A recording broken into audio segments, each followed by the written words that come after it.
Well, again, welcome to this webinar hosted by Economic Innovation Group on the spread and persistence of neighborhood poverty and lessons for the COVID-19 response. My name is Catherine Lyons. I'm the Manager of Policy and Coalitions here at EIG.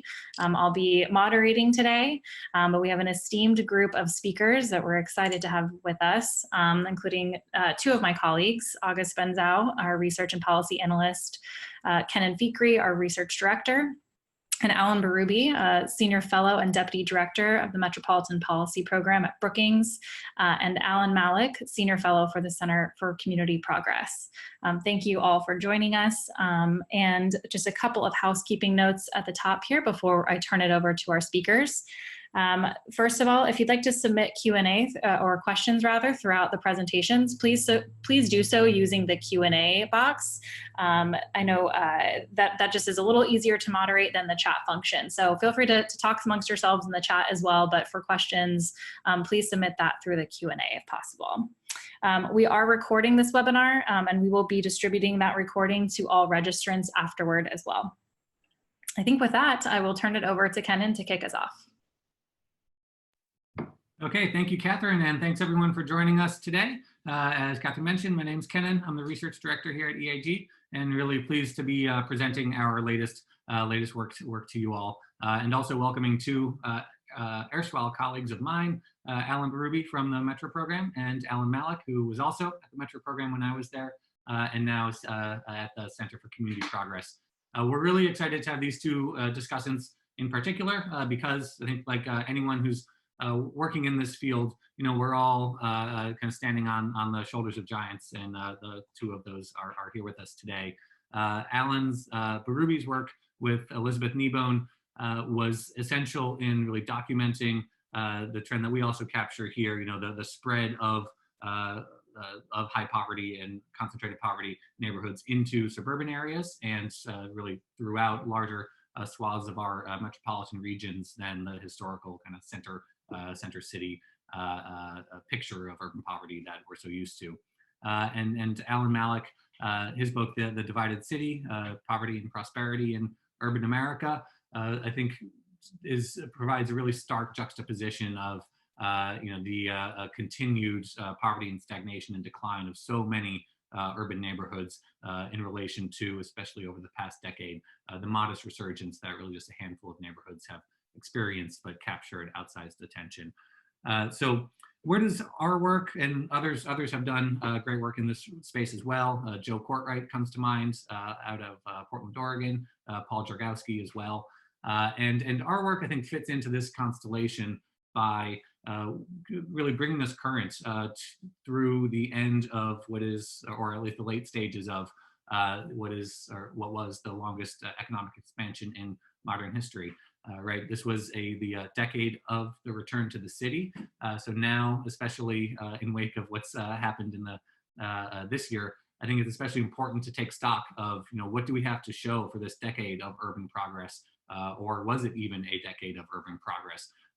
You know, we have been kind of sold that impression that it is, but underneath the surface, what we document is that the real body of persistent poverty neighborhoods has remained elevated all throughout this period.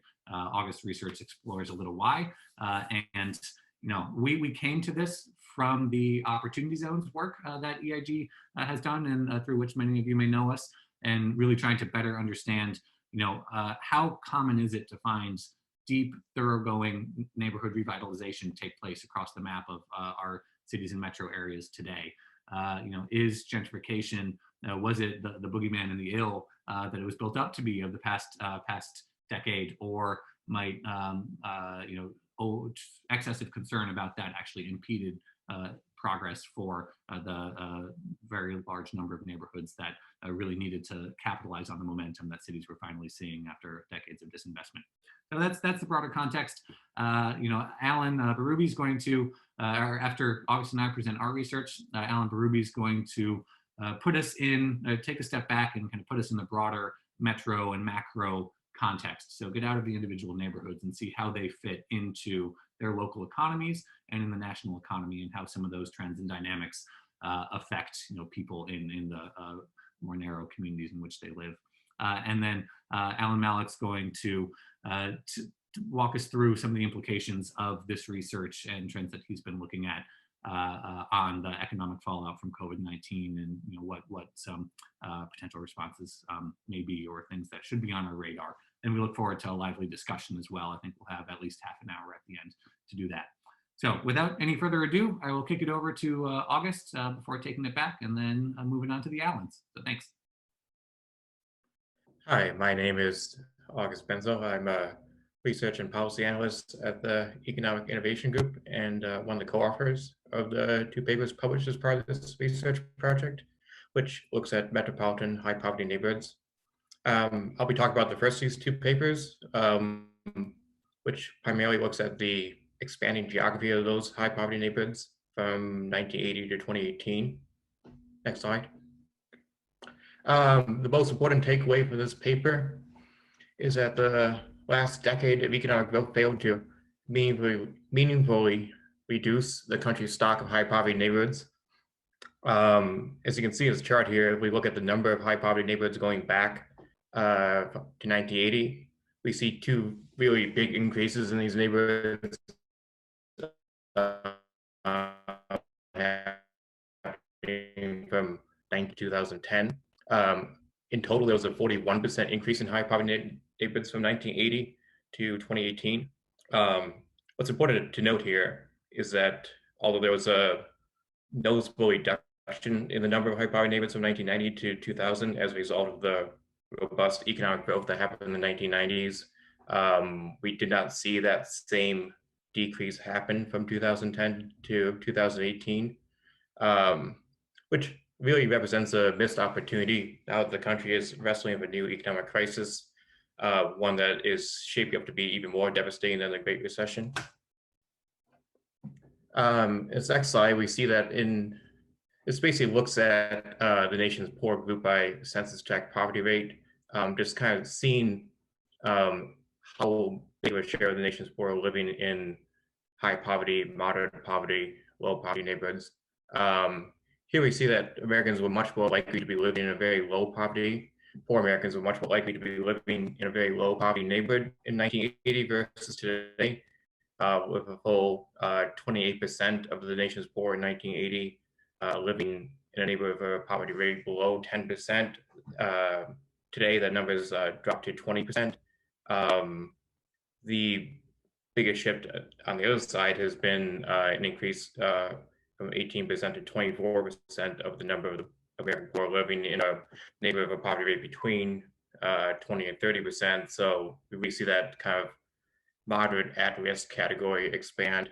As of 2018, 25% of the nation's poor lived in a high poverty neighborhood, while 20% lived in a very low poverty neighborhood. So we've seen that relationship basically invert since 1980. And this question of why does it matter where the nation's poor live is central to this paper. The most important thing to take away from this is that inequality of economic opportunity is magnified in high poverty areas, which commonly lack good job opportunities, strong community institutions. In a 2014 report that looked at intergenerational mobility, Rochetti found that the segregation of poverty has a strong negative association with upward mobility. Another interesting difference between the 2010s and the 1990s is that during the 1990s, there was a 8% reduction in the number of Americans living in high poverty neighborhoods. So really that economic growth in the 1990s had a significant impact, not just in reducing the number of high poverty neighborhoods, but also in reducing the number of people living in those high poverty neighborhoods, both poor and non-poor alike. Obviously, all that got rolled back in the 2000s with a surge population of those neighborhoods on par with the 1980s. But I think what's most interesting here is that from 2010 to 2018, we did not see that same decrease in either poor or non-poor living in high poverty neighborhoods. In fact, we saw a slight increase, which I think is really significant that you know, as robust as the national growth rates were from in that time period. It did not actually like meaningfully reduce either the number as we've seen before or the population of high poverty neighborhoods. The next couple slides look at changes in median household income for high poverty neighborhoods. We're trying to get at not just questions of population and number of high poverty neighborhoods, but how community wealth has been impacted going back to 1980. And here you see some very interesting trends, because you can once again see the big difference between the economic growth of the 1990s and the economic growth of the 2010s. In 1990, median household income, I should note this has all been inflation adjusted to 2018 dollars. In 1990, you can see that the median household income growth for the average high poverty neighborhood actually surpassed the average low poverty neighborhood, 13% versus 8%. Beginning in the 2000s, you saw, not especially surprising, but you see a decline in median household income for both groups. This is, of course, a decade bookended by recessions. So it's not surprising to see this, but what is surprising is that, again, from 2010 to 2018, while you see median household income recover a little bit for low poverty neighborhoods, for high poverty neighborhoods, it's basically still decreasing. It is important to note that there has been some research that's come out in the last couple of years suggesting that this trend may be reversing, as some research has shown that lowest paid workers have begun to experience more meaningful wage increases kind of at the tail end of the recovery. But it's obviously now with the COVID-19 recession, those small gains are likely not ever going to be substantially reflected in the data.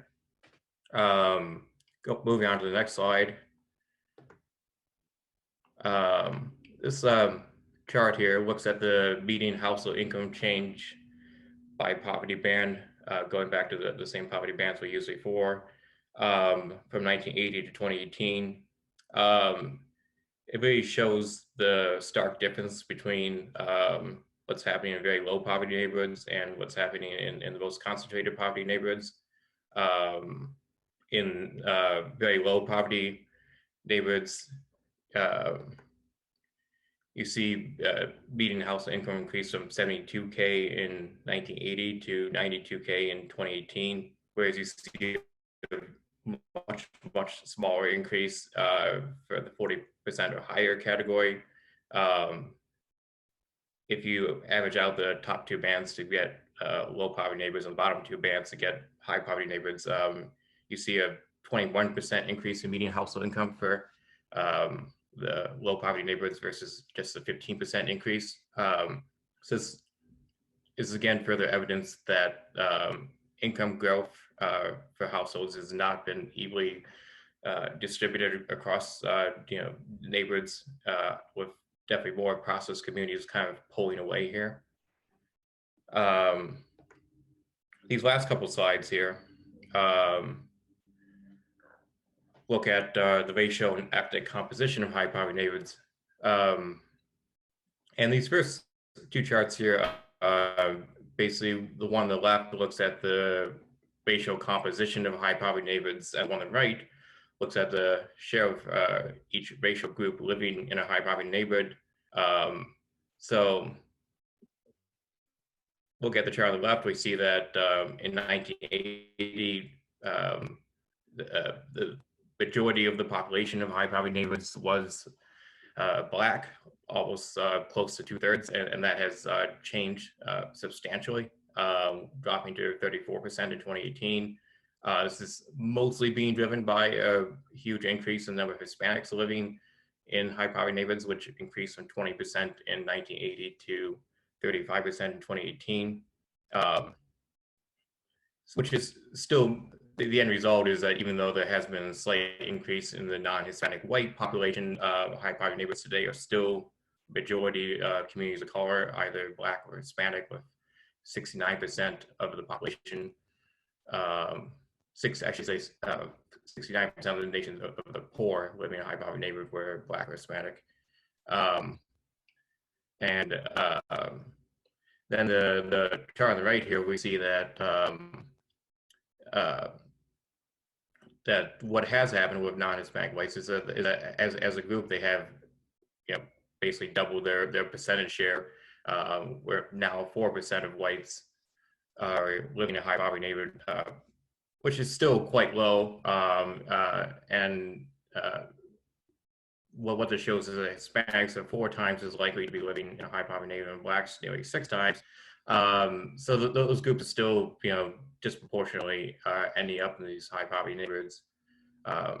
Just the mix has definitely changed, and as Kenan will talk about in discussing the second paper, like this really plays out in interesting ways, looking at particular geographies.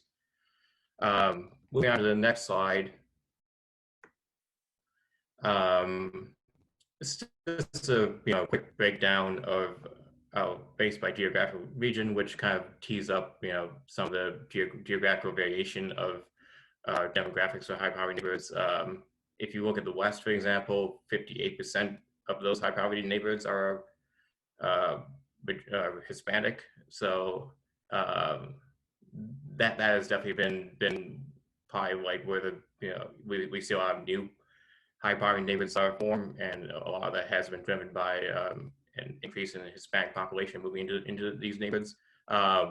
Elsewhere in the country, though, it's much more balanced. In the Midwest, we see the highest non-Hispanic white share living in high poverty neighborhoods, and we definitely see that's still where a lot of places have very high Black populations still living in high poverty neighborhoods. And then obviously, as you can see here in the South and the Northeast, it's much more balanced between these 3 different demographic groups. So in conclusion, while not all high poverty neighborhoods share the same level of disadvantage, they are generally places where economic opportunity is scarce. Communities of color continue to be disproportionately impacted by the spread of these high poverty neighborhoods. But the expanding map of poor neighborhoods definitely affects the entire economy. Well, it's still too soon to predict the fallout of the current crisis. The failure of the last decade of economic growth to reduce the number of high poverty neighborhoods, or even strengthening these neighborhoods with, for example, meaningful increases in income growth, leave these neighborhoods extremely vulnerable. And it's also seems quite likely that many neighborhoods that were in high poverty, for example, those slightly more moderately elevated poverty neighborhoods, are definitely at high risk going into this crisis. I'm going to turn over now to my colleague, Kenan, to discuss the second paper in this project, which looks at the persistence of high poverty neighborhoods and just how uncommon it is for a high poverty neighborhood to successfully turn around. Thanks very much, August. Appreciate that tour. And a couple questions came through on some definitional issues, so I'll dispose of those as a way of a very stimulating transition. The definition of a high poverty neighborhood is a neighborhood with a 30% poverty rate or higher, and our definition of a low poverty neighborhood is a 20% poverty rate or lower. You probably got that by the end through August's slides. And then a neighborhood is defined as a census tract, so it's the most common unit of neighborhood level analysis in this line of study and research. And then when we look at the different decades, so 1980, 1990, and 2000, those years are captured by decennial census data, and then 2010 and 2018 are from the American Community Survey estimates. So 2010 data is actually the 2006 to 2010 ACS 5-year estimate, and then 2018 data is the 2014 to 2018 5-year estimate.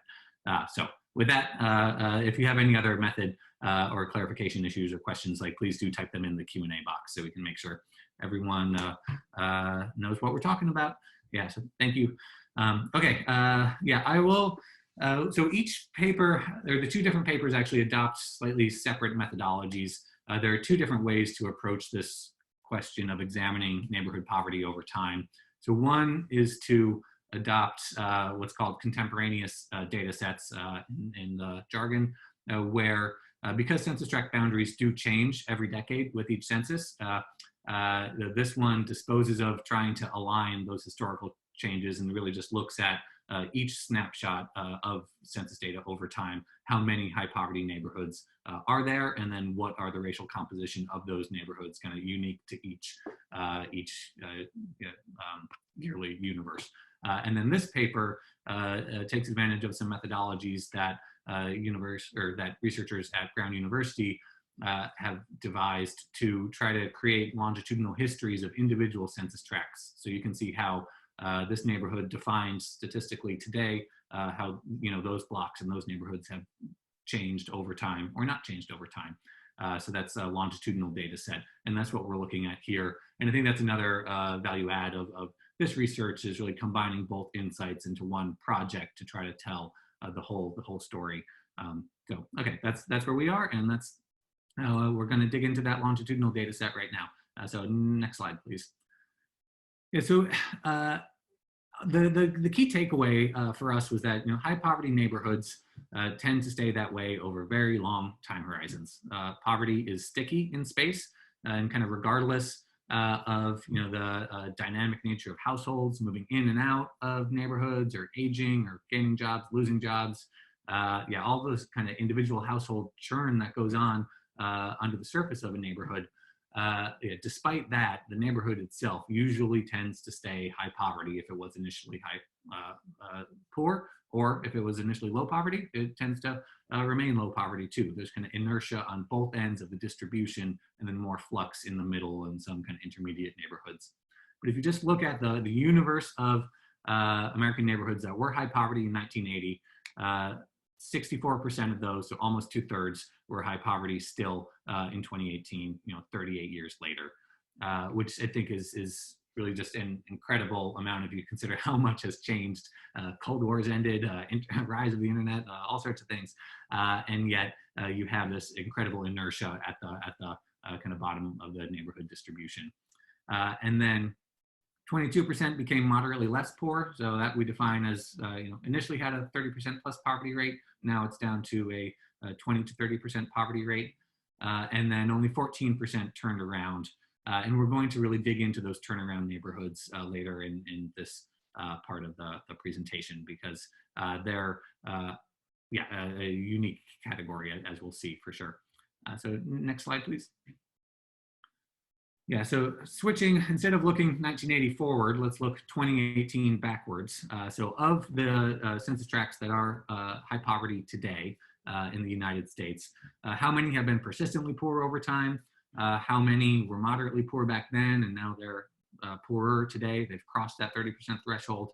And then how many were initially low poverty, so initially less than 20% poverty rate, and are now high poverty? And we see that it's the kind of persistently poor core of the analysis that we're looking at. It represents 1/3 of today's high poverty neighborhoods. And then about 2 out of 5 are ones that are newly poor. So these places have really experienced pretty dramatic reversals over the past 38 years, going from generally very high levels of well-being to some of the lowest across the map. And then roughly 1/4, just over, are deepening poverty. So these are places that were precarious initially, and they could go one way or another, and they went south. So altogether today, or 4,300 neighborhoods fall into the newly poor or deepening poverty category. So these are I'd like to dwell on that number because I think it's kind of shocking just how many communities, even as the U.S. poverty rate itself has remained kind of stable over that very long time horizon, how many places have fallen into poverty. And just a quick aside, of course, poor population is growing somewhat proportionally to population growth across the country today. But what we capture here goes beyond just what you would expect to see in a country that's it's probably added 50 to 100 million people over these 4 decades. because the poor are becoming relatively more concentrated into poor neighborhoods, which one of August's slides got to this, but I think it's worth reiterating that there's increasing income segregation going on. So more of the poor are being channeled into high poverty neighborhoods. And that means that those of us who are lucky enough to live in a low poverty neighborhood also have less exposure to poor people because there are fewer of them in our neighborhoods than there used to be.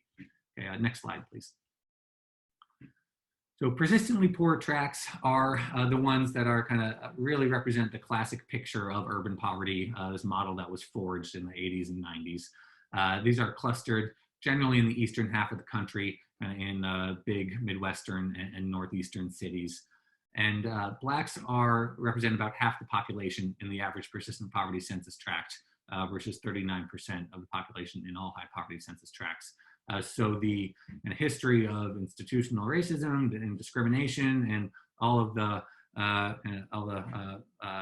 baggage that's been laid on this particular set of Americans still manifests itself today in real time, in the present, in this very high likelihood of living still today in a persistent poverty census tract, and that the legacy of redlining, still lives on today if you look at the location and demographics of these neighborhoods. In some cities, the number of persistent poverty neighborhoods gets pretty shockingly high. Instead of 64%, of all initially high poverty census tracts at the national level still being high poverty today. In Detroit and Milwaukee, it's 90%. In places like Cincinnati, it's 84, 85%.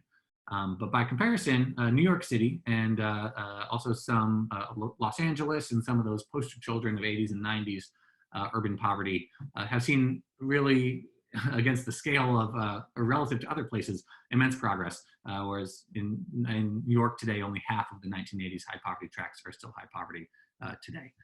Okay, next slide, please. Newly poor tracts have a bit of a different geography. So to some extent, especially in the Midwest, you see that persistently poor cluster really spreading over time to more and more neighborhoods out as kind of the frontiers of urban poverty extend. As it's kind of a domino effect. One neighborhood falls and then the next does, and eventually you're pretty deep into the suburbs.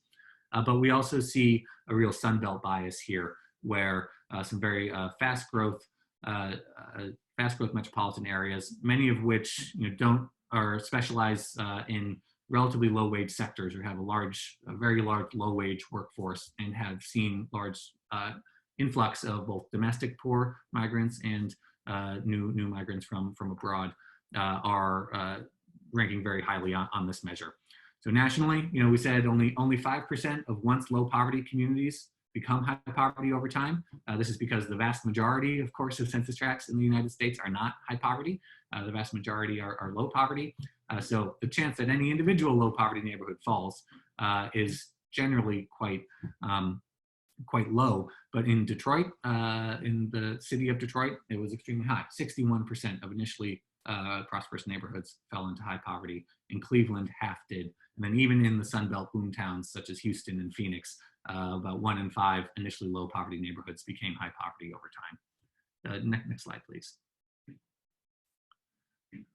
So it begs the question, we're charting flux and churn here. Some neighborhoods fall, other neighborhoods turn around. How many really did go in that other direction? How many initially high poverty neighborhoods became low poverty over the past 38 years of economic change? So in total, you can see here, 464 did. That I think pales in comparison to any of the other categories that we're looking at. And I hope we get to talk a little more in the Q&A about why this turnaround is so rare. And I will say that, so poking around the map, and I encourage you all to explore the interactive map that accompanies this project, you can see that many of the neighborhoods that did turn around, I think would meet the classic perception of gentrification.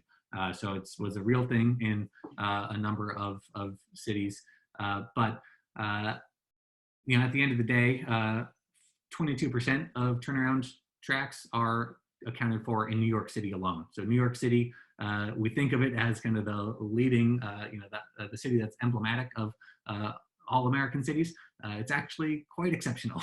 Like New York City should not be the poster child for American urbanism because its experience is its alone and doesn't apply to most other places. Then if you add Chicago and LA and just the number of more ex-urban census tracts that are went from rural poverty to suburban prosperity over time, you've already disposed of half of those 464 census tracts. Most of the remaining ones are downtown, downtown adjacent, historical neighborhoods, innovation districts, or some sort of like exceptional, brownfield redevelopment space. Like vanishingly few of these places are what you and I would consider real neighborhoods with real people in them that have turned around successfully. And then even fewer probably turned around without some of the displacement concerns that we care about.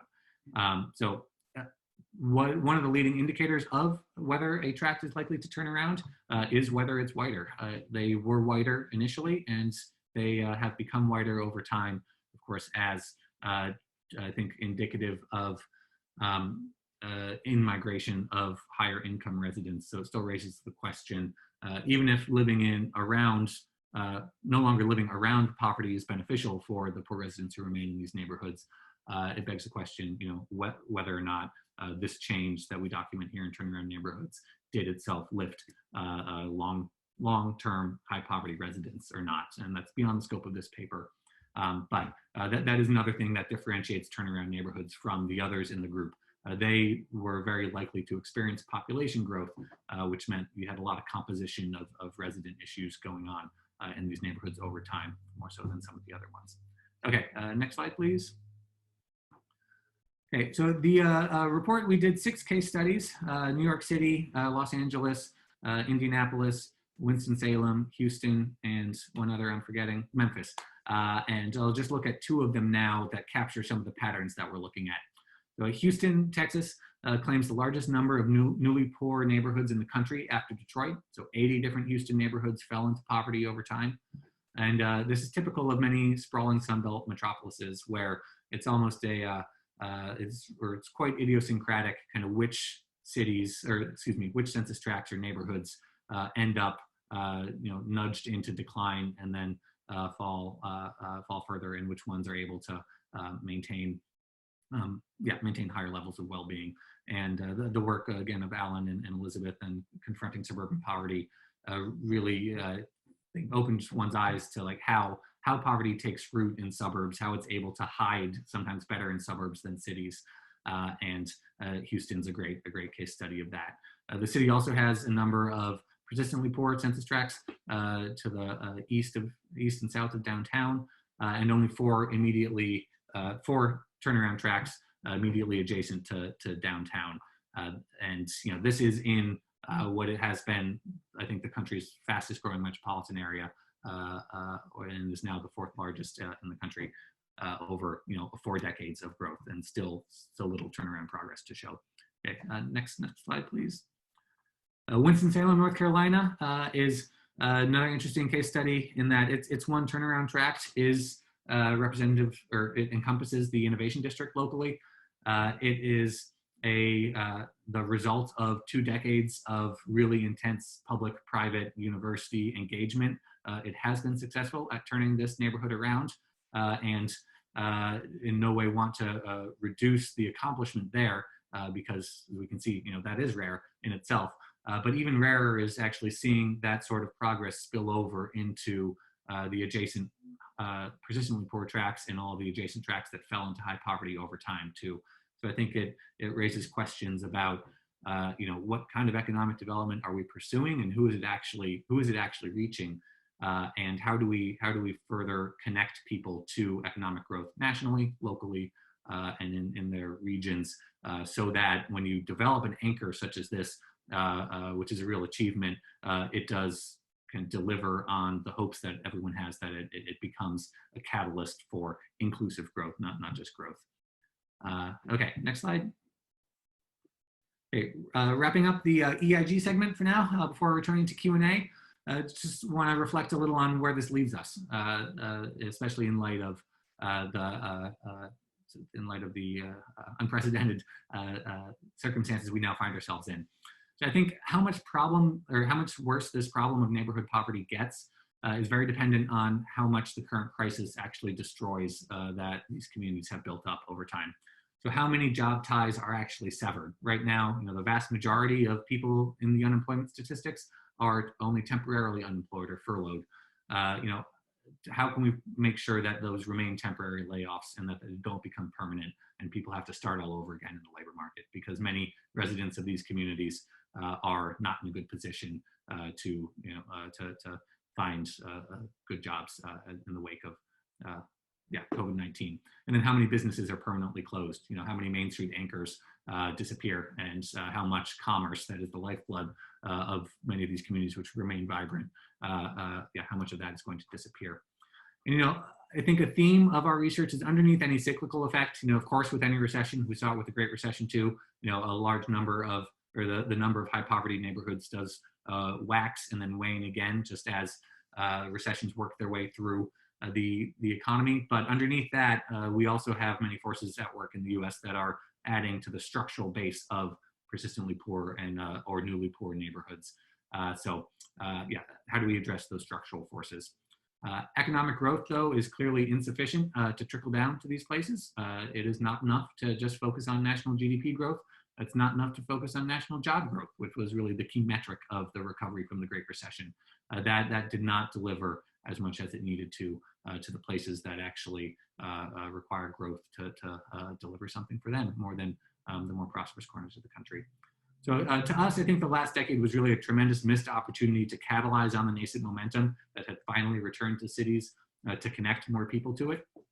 And as we look forward, existing resources, like there are so many dedicated professionals and organizations that are working against a tidal wave of disadvantage and a tidal wave of structural forces that are kind of continuously trying to undermine their work and what they're building.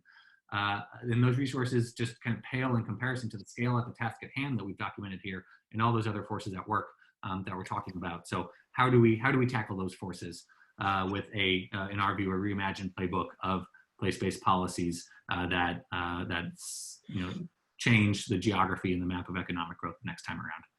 So, okay, with that, I will step off of the soapbox and hand it over to Alan Berube.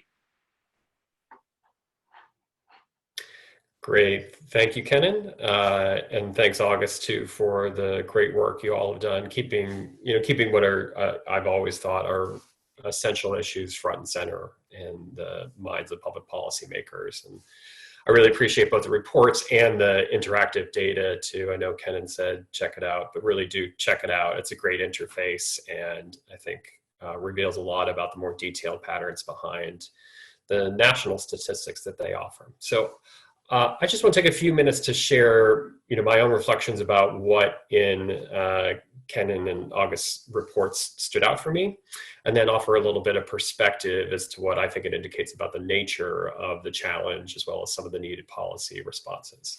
I have to actually jump from this call a little bit after 2 o'clock, so I have the luxury of telling you what I think and then bailing. But you can always find me at the Brookings Institution at aberube@brookings.edu. So I encourage you to reach out if you have questions about what I offer here. So first, here's what stood out for me. Obviously, the headline finding from the first report around the dramatic increase in the prevalence of high poverty neighborhoods since 2000, even as the overall headline national poverty rate didn't actually change that much. In particular, for me, the fact that we didn't really make any progress, or very little progress, since the late 2000s, even after we had several years of sustained national economic growth. Secondly, the extreme levels of income sorting that both August and Kenan referred to that drove those trends, right? Low poverty neighborhoods getting much richer over time, and high poverty neighborhoods essentially making no progress at all. On the second paper, on the persistence paper that Kenan talked about, what stood out for me was the much greater prevalence of these deepening, concentrated poverty neighborhoods versus what EIG calls turnaround neighborhoods. Some people call them gentrifying neighborhoods. And this is this phenomenon of gentrification, I think, getting a lot of ink and attention even as deepening poverty and the spread of high poverty neighborhoods is a much more prevalent phenomenon. It's gotten a lot of attention from the experts in the field, like Alan Malik, like Joe Courtwright, consistently observing that over time.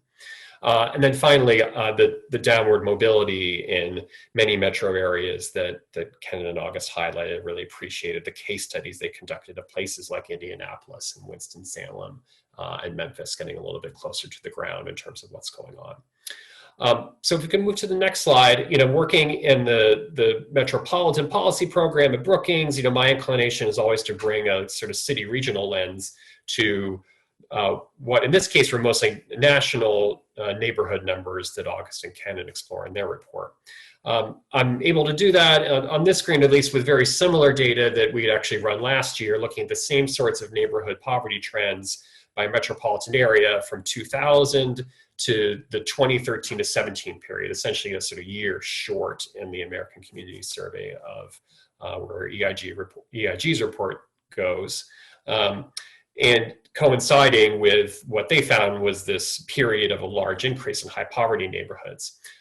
Couple of things about the tables here. I separate the trends, the metropolitan trends between large metropolitan areas with at least 500,000 people and smaller metropolitan areas, which are really different in their size, their scale, their economic complexity.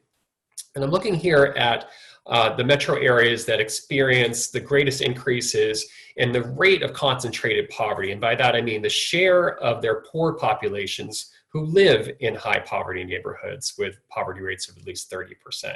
So this indicates the degree to which the poor in a metropolitan area face a so-called double burden, not only of their own low family incomes, but of the low incomes of the people around them in their community too. And what stands out for me when I look at these statistics is that it's really predominantly these post-industrial areas in the American Midwest and some in the Southeast where concentrated poverty spread most rapidly over this 2000 to late 2010s period. You can particularly see this, you see it both on the left-hand side with places like Indianapolis and Greensboro, Grand Rapids, Wichita, Youngstown, of course, but definitely on the small and the mid-sized metropolitan areas on the right-hand side.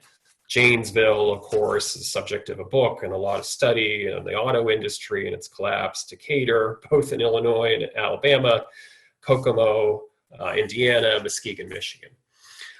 If you flip to the next slide, then you see actually the reverse is true if you look at the data that Kenan and August provide on the geography of these so-called turnaround neighborhoods. So here I'm actually using their data, thanks for providing that on the website, to see in which metropolitan areas more people actually lived in turnaround neighborhoods than in neighborhoods that fell into this newly high poverty status. So how many people lived in neighborhoods that had a poverty rate of at least 30% in 1980, but then by the late 2010s had a poverty rate under 20%, versus places that fell over this 30% poverty rate status by newly by 2018.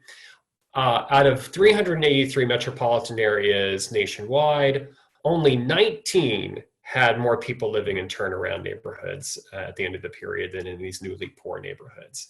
And as you can see among these large metropolitan areas, it's the places that Kenan already alluded to, but the places you would think too. New York, San Francisco, Denver, Seattle, DC, essentially the successful technology hubs of the last 15 years. And a few others among large metropolitan areas. These are the places that I think tend to dominate popular thinking about urban America and what is the experience of urban America. Among smaller metropolitan areas, the places that had more turnaround population, the newly poor population, are basically places that over the past 40 years turned into tourist or second home meccas, mostly in the Southeast. So I just use these statistics to emphasize that the shifting fortunes of American neighborhoods over the past 20 years or 40 years, in my view, have a lot to do with the shifting fortunes of its major metropolitan regions. If we go to the next slide, I want to highlight that this is something that my colleague Mark Muro has actually examined in quite a bit of detail in sort of writing and policy work over the past year or more, in a report that he and colleagues at the Information Technology and Innovation Foundation did late last year. they found that there were just 5 metropolitan areas nationwide that accounted for 90% of US job growth in high quality, high innovation jobs between the years of 2005 and 2017. So essentially kind of the same period we've been talking about in these neighborhood poverty studies as well. You can see what those metropolitan areas were on the table on the left-hand side map here: San Francisco, Seattle, San Jose, Boston, San Diego. And on the right-hand side, you can see a map showing the concentration of the loss of these high quality, high innovation jobs in many heartland communities. So this isn't to suggest that there's always a one-to-one correspondence between innovation jobs and concentrated poverty. I think the relationship is a lot more complicated. But I do think there's a case to be made that those jobs are most frequently the engine for local demand for labor that in turn creates the opportunities for workers in neighborhoods that are otherwise at risk of getting left behind, and did indeed get left behind quite severely over the last 15 to 20 years. On the next slide, I want to acknowledge that there's been some discussion about whether the pandemic is going to upend the fortunes of these superstar regions I've been alluding to and scatter people and jobs to smaller communities in the heartland. And I guess our view is, in a couple of words, don't bet on it. The economic forces that contributed to the rise of these tech giants are not going away. Neither many of the big tech companies that are located in those markets are actually thriving during the pandemic. And meanwhile, we may very well still be in the early innings of the pandemic. It's beginning to spread to smaller communities, heartland communities that may lack the infrastructure and the economic resilience that we associate with these larger regions that are going to allow them to bounce back. Many of these communities actually didn't bounce back from the Great Recession. Even a decade later, they don't have as many jobs as they did in 2007. So on the next slide, because of that, and because we think there are really compelling economic and social reasons to spread economic prosperity more broadly around the United States, I know that's a view that we share with our colleagues at EIG, these neighborhood poverty trends that August and Kenan are profiling, to me at least, represent more evidence as to why we need to invest in economic opportunity in struggling regions of the country. So along those lines, I think the first order of business right now in front of us for me is that the feds have to step up and step in to provide intergovernmental fiscal aid at a scale commensurate with what states and localities are facing to prevent the severe long-run economic impacts that massive cuts in state and local spending could exact on exactly these types of communities. As the feds do so, I think there are opportunities to build in, through formulas, augmented assistance for places facing elevated levels of unemployment, and that could have the salutary effect of directing more aid to regions that are at greatest risk of being left behind in the COVID-19 recession. And post these sort of emergency relief packages, my colleagues at Brookings Metro have actually recommended a significant new federal investment program. The working title of that is Growth Centers, which would support science, technology, and good job creation precisely outside of America's traditional tech hubs, which again, I think could actually have really positive effects on at least stalling or reversing the deepening concentrations of poverty that August and Kenan chronicle in many of these types of communities. Final slide, I just want to say that I offer all of this in the spirit of ensuring that our public policies don't always assume that the solutions to the challenges of high neighborhood poverty always exist within the neighborhoods themselves.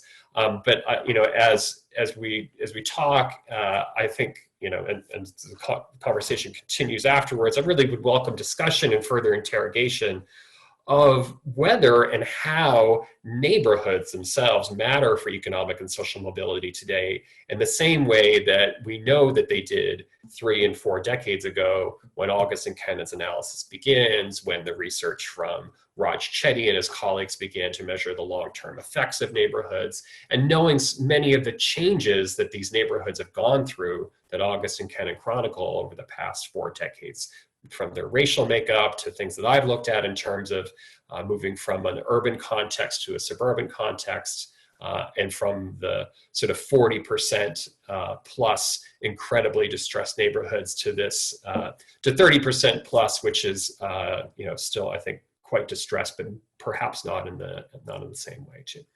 I just want to say I do definitely believe that neighborhoods still matter, but I do wonder, based on some of these changes and based on this, the relationships I've demonstrated here between high neighborhood poverty and concentrating poverty and regional economic characteristics, if the way that place matters today doesn't have to do more with one city or one's region than in the census tract in which one happens to reside. So thanks so much for the opportunity to share some of these thoughts, and I will either kick it back to Kenan and colleagues or kick it over to my good friend Alan Malik. We'll go straight to Alan. Yeah, thanks.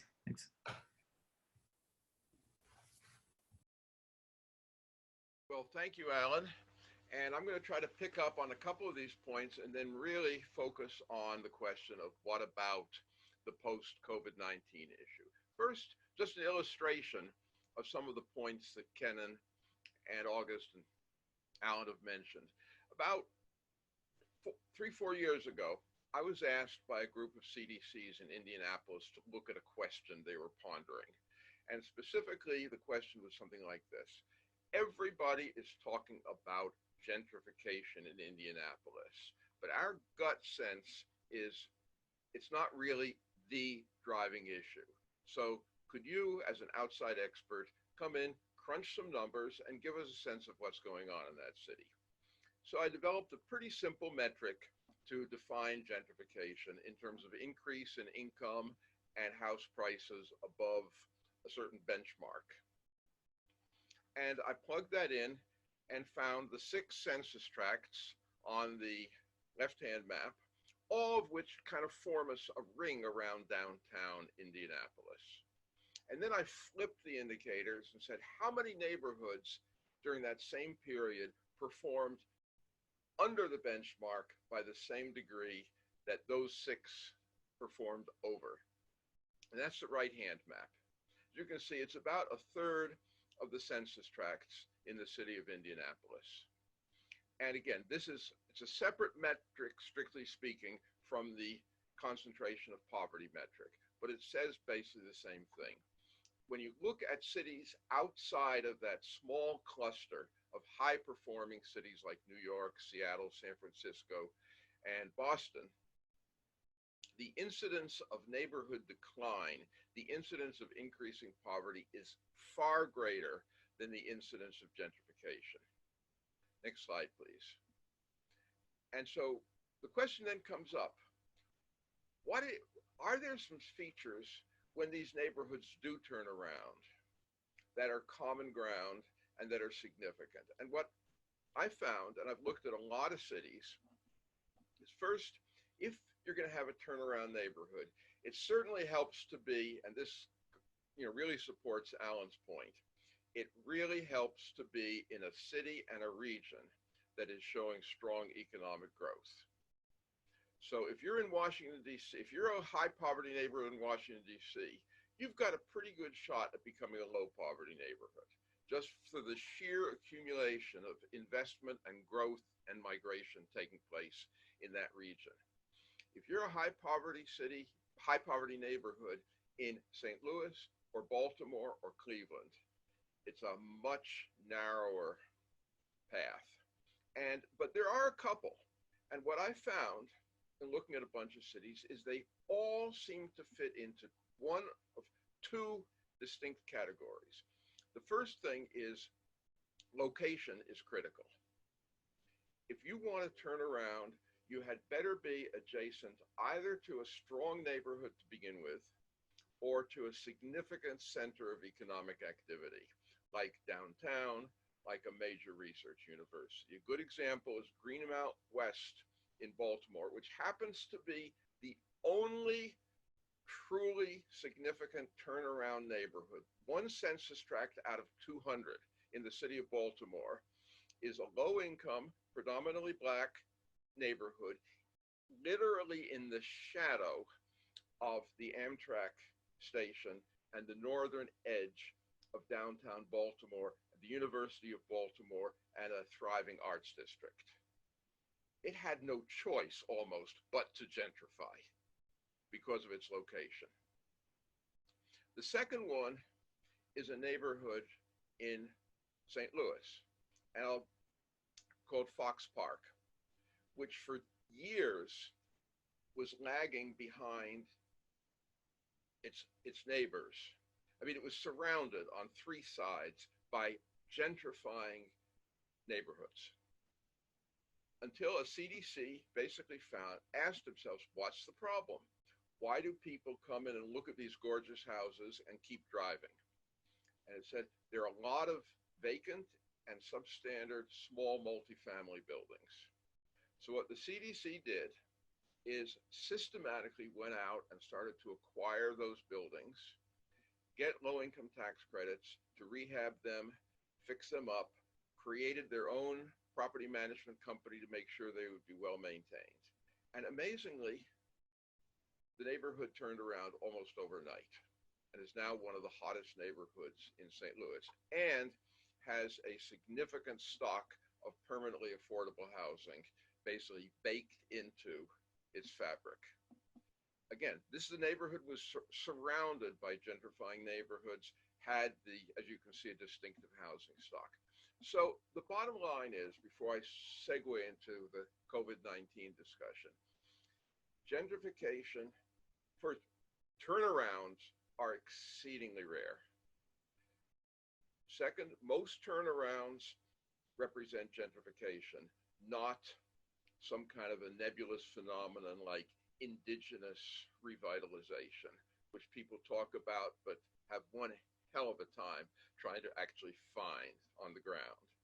And number three, and this may come as a surprise to some people, but neighborhoods that were white or mixed working class or low-income neighborhoods have a far greater chance of gentrifying than neighborhoods of similar character but that were predominantly African American. In other words, gentrification, rather than seek out Black neighborhoods, actually, to the extent it can, avoids them. So this is very sobering. These are really tough issues and are not going to fix themselves. As August and Kenan pointed out, in 10 years of economic recovery, these issues were not fixed. Conditions did not improve. So again, they're not likely to improve in the next few years, given what we're about to face. Next slide. Okay. The first thing is, I think there's been a lot of talk by people who really should know better, or at least keep their mouths shut, about we're going to have a dramatic, quick, V-shaped recovery, and by the end of this year, things are going to be back to normal or close to it. I don't think there's a serious economist in the known universe who believes that. These are a set, I've done a series of projections based on simple models of growth, recurrence, and so forth. NBER, team of economists, NBER has done a projection. All of them seem to point in one clear direction. The best case, which assumes steady revival, significant infusion of federal funds, and no recurrence of the virus, puts us back to the January benchmark by the beginning of 2022, a year and a half from now, roughly. That is the best case, if everything goes right. Now, if everything does not go right, if we don't get an infusion of funds, if we don't see a rapid pace of recovery, or if we have a recurrence, a significant recurrence of the coronavirus, we're going to hit that benchmark much further down the road, most likely sometime between 2023 and 2025. In other words, we're in for a tough couple of years in all probability. Next slide, please. And this just gives you some idea of the extent of it. Currently, the BLS unemployment, as probably everybody on this call knows, was just about 15%. Measures of what is known as real unemployment hover around the 25% range. We may not have peaked. A significant likelihood we probably have not peaked. Again, that represents more than double unemployment at the peak of the Great Recession, not to mention the fact that the level of economic contraction that we will have experienced by June is also roughly double the economic contraction at the bottom of the Great Recession, or the peak, depending on how you want to look at it. So again, this is a huge hill to get over in terms of economic recovery. Now, when you zoom down to the neighborhood level, you start to see there are a bunch of things that are connected to this crisis that have potentially significant effects on neighborhoods. Next slide, please. Okay, these are first, again, realistically, we will probably have double-digit unemployment well into 2021, just because it takes a huge amount of time for an overhang of unemployment like we have to be resolved, especially as the risk is that large numbers of the jobs that were lost are not going to come back because of the small businesses that are closing. And there are estimates that up to half of all the small businesses that closed because of the pandemic may not reopen. We have millions of tenants, residential and business, who may not be able to make rent payments, property owners unable to make mortgage payments. Consumer spending is way down, and after all, that's essentially the engine of the US economy. Home buying is down, and of course, local government revenues are down. And to focus back on what Alan was saying about the regions, all of these are being felt and will be felt far more powerfully, number one, in regions that are not centers of economic growth, and within those regions, in lower income communities. And that's the key issue. This recession that we're heading into is not an equal opportunity recession. It's a recession that, again, in the absence of major federal funds to support recovery, and in that context I just mentioned, the CARES Act was not a stimulus act, and it was not a recovery act. It was an emergency, help people get over the hump into the Recovery Act. So any discussion about how we've provided the stimulus and now we have to wait to let it work is just fatuous. That's the only term I can think of. So unless something shifts the trajectory of the recovery, it is very much likely to exacerbate the inequities between regions, between cities, and between neighborhoods, and of course, as was pointed out earlier, between people of color and the white population. That will be the effect of this recession. Next slide. So to sum up, what we could see, and again, I'm not predicting anything, but if we look at some of these forces that appear to be at work and look at the potential implications of these forces in terms of neighborhood effects, which will be disproportionately concentrated in lower income, more vulnerable neighborhoods, this could be devastating. If large numbers of people can't pay rent, if they get evicted, if large numbers of people can't make mortgage payments and end up being foreclosed, if landlords can't collect rent and go out of business because they can't maintain their properties, if the housing market, which was weak to begin with in most of these neighborhoods, does not recover, then that could in turn trigger a lot of other problems, physical problems, homelessness, property abandonment, and so forth, all in the context of local governments being significantly starved of resources because of their inability to collect taxes. And cities are already furloughing thousands and thousands of public sector employees. So I think this is a dire picture. And what it does, built on the work that Kenan and August have done, it just shows how the inequality that's been baked into the American spatial, economic, and racial model is likely to be further exacerbated and further entrenched by the outcome of the COVID-19 pandemic. And it's clearly not too late to try to tackle these issues in a serious fashion. But I think the jury is still out as to whether we will or not. Thank you.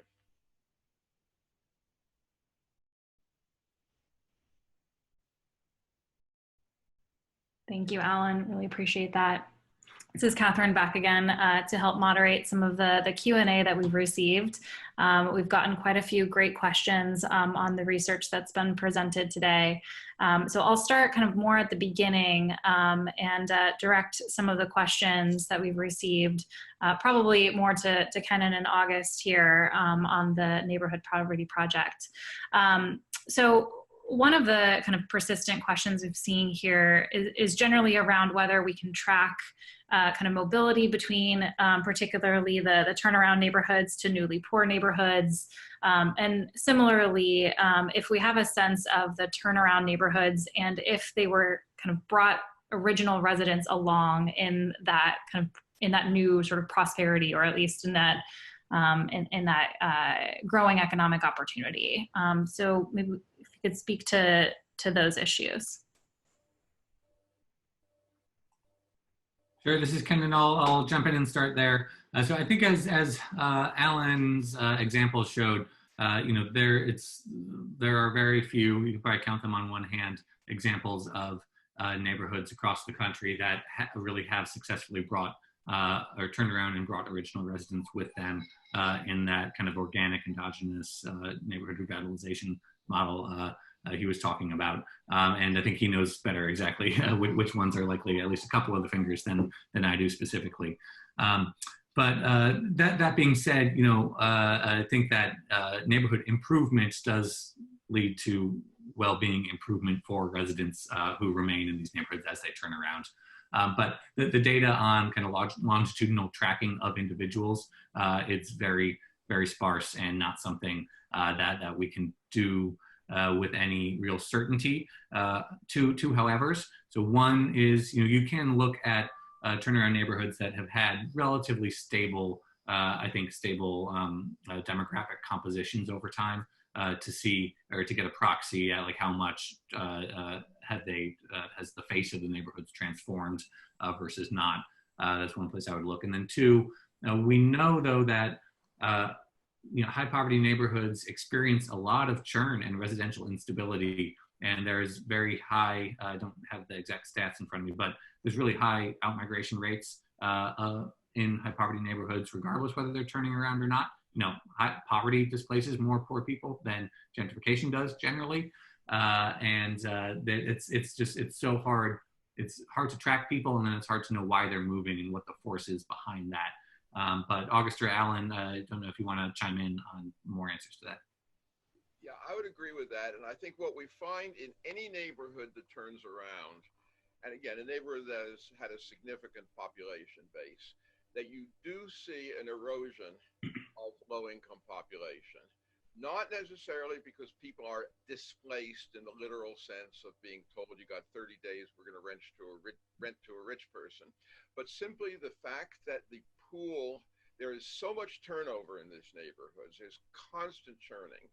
And as the pool of people who want to move into the neighborhood shifts, gradually over time, proportionally more of the people, whether they're whiter or more affluent or both, move in as others move out. So even in a neighborhood like Fox Park, where there's been a really systematic effort made to create and maintain a significant stock of permanently affordable housing, there has been visible demographic shift. So I think it's almost baked into the process of change.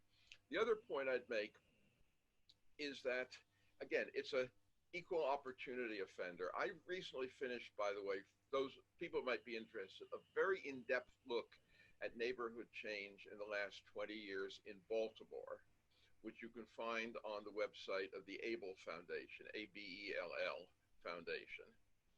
And one thing I found, if you look at the gentrifying neighborhoods, there was a decline in the number of Black households in those neighborhoods. But the number of low-income white households who were lost from those neighborhoods during that same period was 5 times the number of Black households who were lost. So, but change is disruptive. And I don't know that it would be nice to try to find a way for it not to be, but I'm not sure we have the answer. Thank you. That's great. Thanks for those answers. One other one here, I think in the same vein. So please comment on property value as it relates to the measure of poverty and the correlation to the increasing wealth gap and how that may have fit into the research or some of the findings. Okay, if I could speak to that a little Sure. bit. And then, okay, the first thing is property values in low-income neighborhoods are lower than in more affluent. There's a very strong relationship between, the value of property and the incomes of people who live in there. And it's predictable that it should be so. And when it comes to the wealth gap, there's a very significant factor, if you look at the last decade, is that in low-income neighborhoods that are predominantly African American, the recovery in property values after the Great Recession has been significantly weaker. And in many cases, the decline in property values during the recession significantly greater than in predominantly white neighborhoods of similar economic character. And a lot of that has to do with the fact that prior to the Great Recession, these are the areas that saw the most subprime lending and then saw the most foreclosures. So the wealth loss is very much both economic, but even more a function of the racial character of the neighborhood. Thanks, Alan. I'll add on top of that great foundation. The racial wealth gap runs directly through the housing market. So I think that you see generally markets devalue, and actually some of Alan Berube's colleagues at Brookings, Andre Perry and Jonathan Rothwell and others have a paper entitled "The Devaluation of Black Communities and the Devaluing of Black Businesses." The market undervalues these neighborhoods, and that prevents wealth accumulation, I think, really significantly. So the concentration of demographics in neighborhood place is just a driving force behind the wealth gap. That's one of the things, one of the underlying hypotheses behind the Opportunity Zones experiment that we've been a part of and advocated for. How do we, again, you can't really subsidize your way out of this, or at least not in the resources we are willing to commit in normal times. But how do you add carrots to the market or nudge them to reevaluate neighborhoods, in a different light, or see for the first time their true value? That's I think as we consider policy responses to address this stuff, some of those incentives or just policy nudges that can be found to kind of restore market activity, restore the valuation of these neighborhoods would be helpful, because also the low property values especially if you're in industrial Midwest or southern city, the value is often, the value of the property is lower than you would have to pay to maintain it or really refurbish it to get a good price for it. And that traps these, that's one of the forces that keeps poor neighborhoods poor, I think, generally a lower quality housing stock over time on net.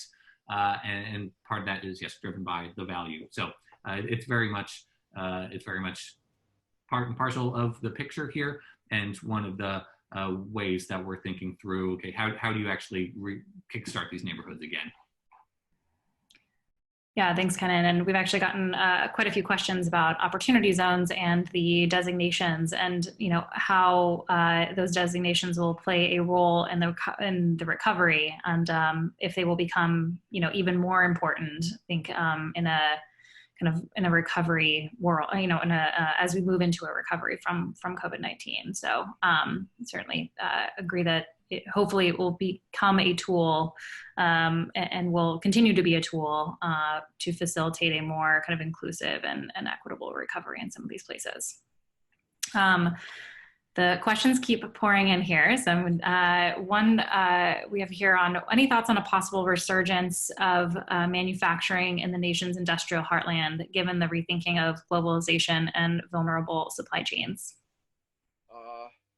Well, I think there might be some. I don't see it as anything remotely a panacea for a couple of reasons. First, I think the end of globalization is another one of those ideas that I think has probably been overstated. I think it's going to take far more than a puny little pandemic to reverse the just overwhelming pressure of globalization on the way the economy works today. And I think there is going to be some onshoring, as they call it, but I don't think it's going to be enough to fundamentally change the dynamic. The second point, and I think this is a significant one that people tend to overlook, contemporary manufacturing is not labor intensive compared to historical manufacturing.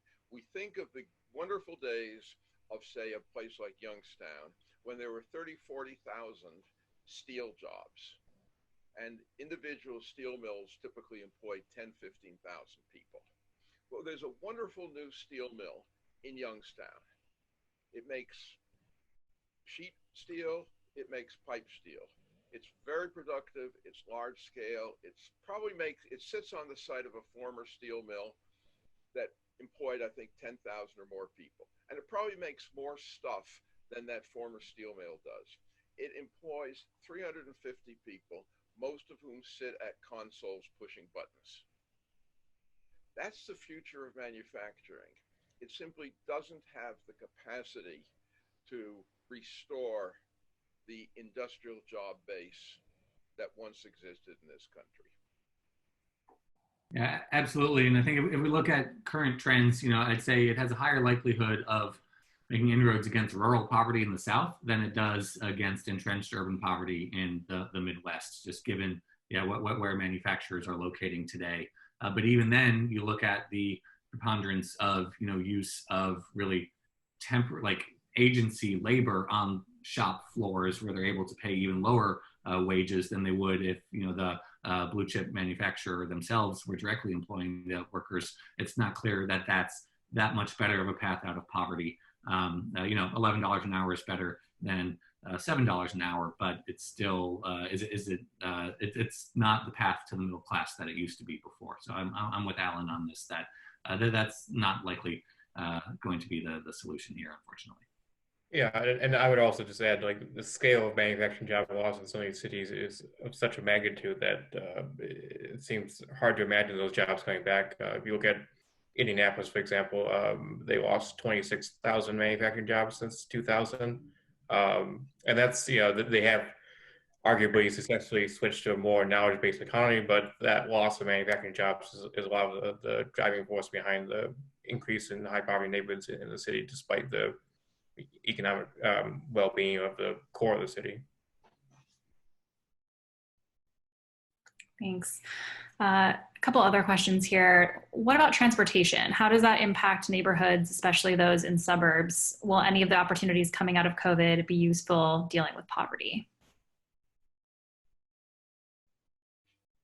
I don't see too many opportunities coming out of COVID. I see a lot of problems, but I don't see too many opportunities.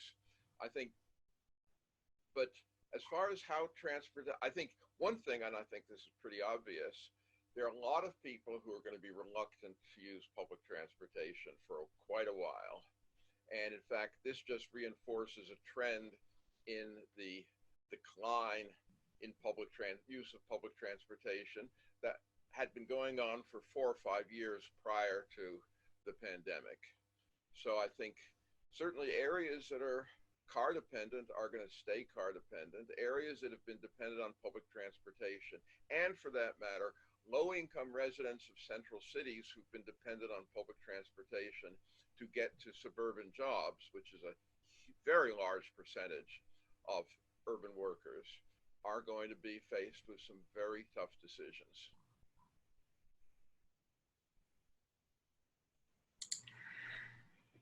Thanks, Alan. Another question related to what are the best methods for incorporating cost of living into poverty comparisons? Since poverty thresholds do not adjust for cost of living by region, many tracts moving out of high poverty and high growth metro areas are still just as impoverished on a relative basis. So any thoughts on that for the group? August, do you mind if I kick that over to you? I know we looked into this a little in Los Angeles. Do you remember off the top of your head kind of how we looked at this question? I don't recall exactly off the top. I mean, we definitely looked at like the demographic shifts in Los Angeles, but I'm trying to think about the because I mean in other like analyses that we do, such as the Distressed Communities Index that EIG puts out, we look at cost of living for area alongside poverty rate to kind of balance out that question, because that is it definitely changes what poverty looks like in a given area depending on, you know, how high the cost of living is alongside poverty rates. Yeah. I mean, essentially, it just raises the share of people who are actually living in economically vulnerable situations significantly. So it's the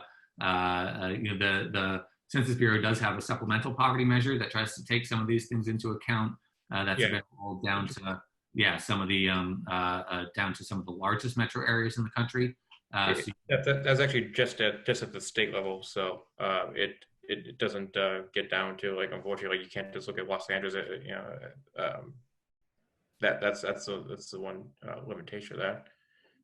But yeah, there's a lot, like, there's a whole nother discussion we had about the shortcomings of the poverty metric itself, because it does not account for, on the one hand, all the potential benefits that low-income people get for the government, nor does it account for cost of living and housing and those factors.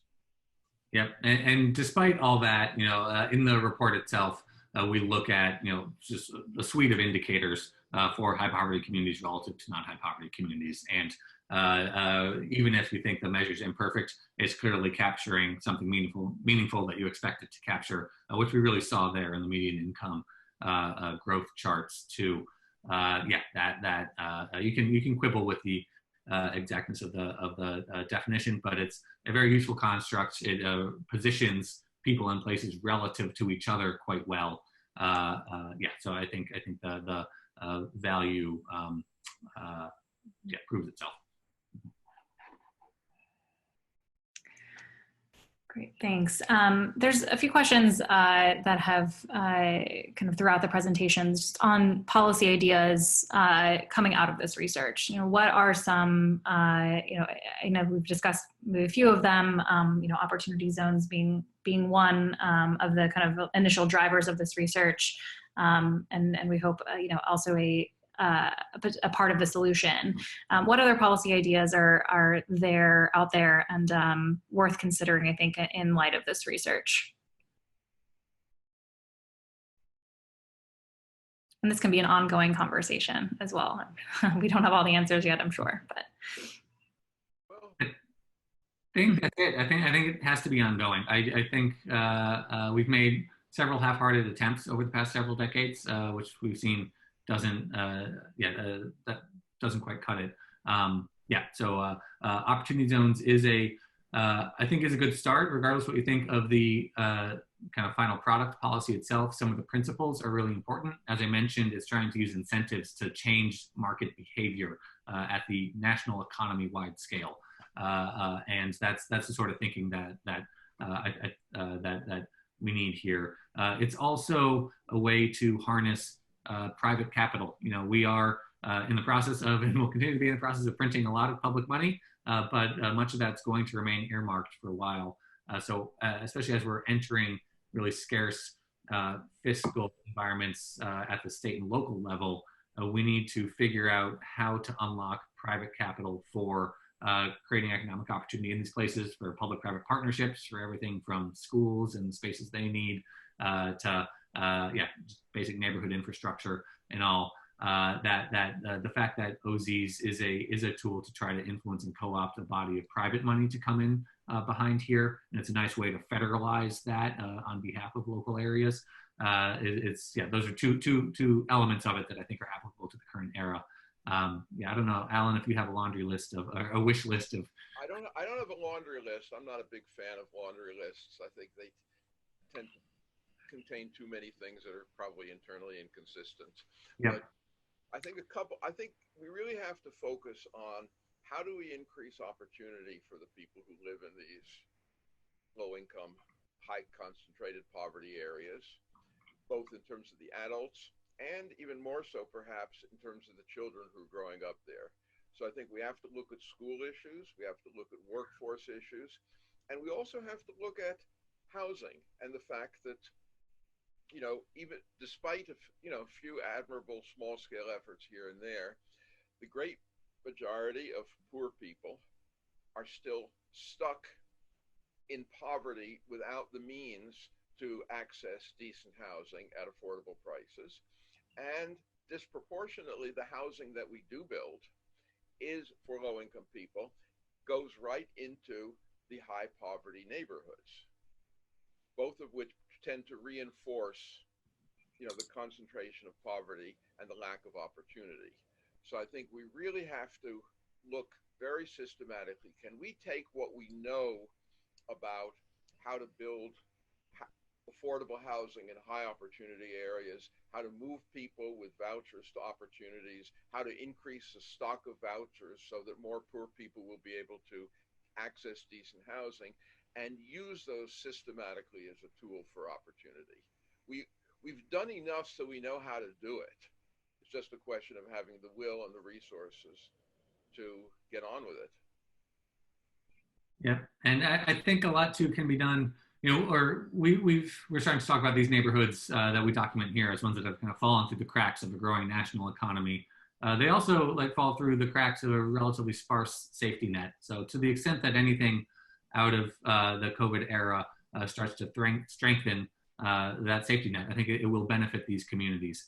So if you think of health insurance, for example, Detroit's high poverty neighborhoods, I believe, have twice the uninsured rate as the national, not Detroit, excuse me, Houston's high poverty neighborhoods have about twice the uninsured rate as the national economy. So that means that puts them at a particular disadvantage in a pandemic and more precarious situation than even our trends document. Or if you have supported households, then you have supported communities. There's just more wealth and stability around to preserve the housing stock and just make sure that communities don't deteriorate as you're making sure individuals don't deteriorate. So all those, I think that these communities often or many national problems are being condensed and distilled into these places. So any efforts that we do to chip away would really help mitigate this problem or improve at least the experience of living in a high poverty neighborhood.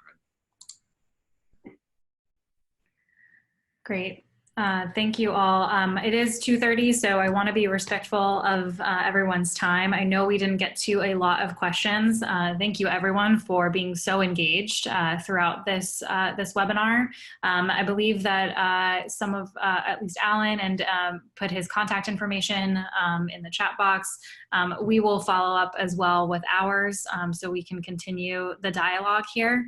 But I do want to thank again Alan, Malik, and Berube, even though he had to hop off a bit early, as well as my colleagues Kenan and August for your great research and work. And thank you all for participating and being part of this, the beginning of this conversation, and hopefully it will be ongoing. So thank you again. We will follow up with recording and of this webinar afterward. And thank you again. Any final words, Kenan? No, I'll just say thank you. Yeah, I really appreciate it. And thanks for all the great questions. Yep. Take care, everyone. Yeah, I hope you're all well. Yeah, thanks, Alan. Stay well.